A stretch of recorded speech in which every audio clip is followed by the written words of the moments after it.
So, my name is Greg Benavidez, and my presentation is on the Qatar 2022 World Cup. And my thesis for this presentation or speech, as it's supposed to be, is this country should definitely not host a World Cup for various reasons. And I'm about to explain some of them to you right now. So, in 2011, Qatar won the bidding for the World Cup in 2022.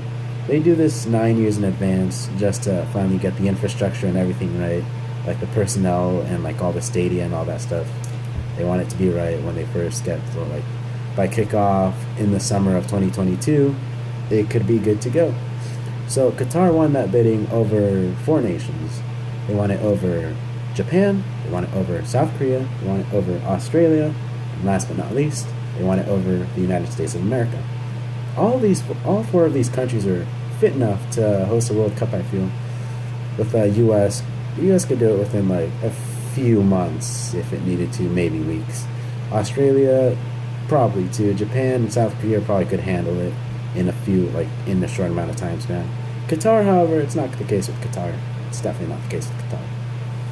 Alright, so people in charge of this decision included former president of FIFA, Joseph Blatter, who is now under investigation for corruption by the FBI, and he is on the run, and currently he is banned from any footballing activity with it for the next 8 years. Next is Jerome Valcke, who was FIFA vice president at the time. He is now in prison, serving a sentence for some corruption crimes. Next is Chuck Blazer. Chuck Blazer was the head of the North American Soccer Federation. Fun fact about Chuck Blazer. Chuck Blazer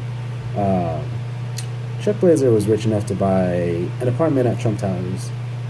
He was rich enough to buy upper story apartment at Trump Towers.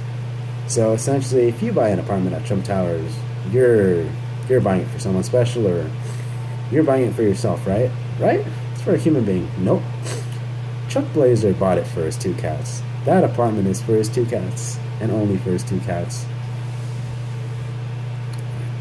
Last person is Jack Warner. Jack Warner actually was the head of the North American Soccer Federation in 2006, and he still held some position in FIFA when the bidding occurred.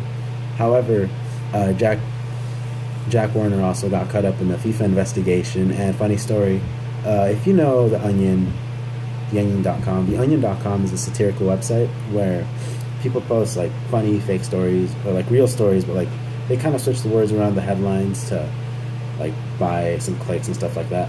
Well, Jack Warner used one of those articles to like try to help him get out of the situation he was in, and that did not work.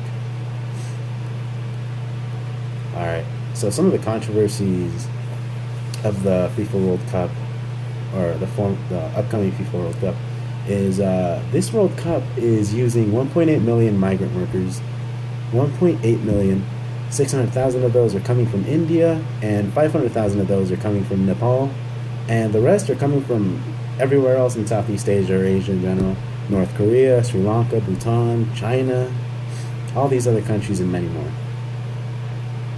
Now, this next video will show you what the workers are facing in Qatar right now.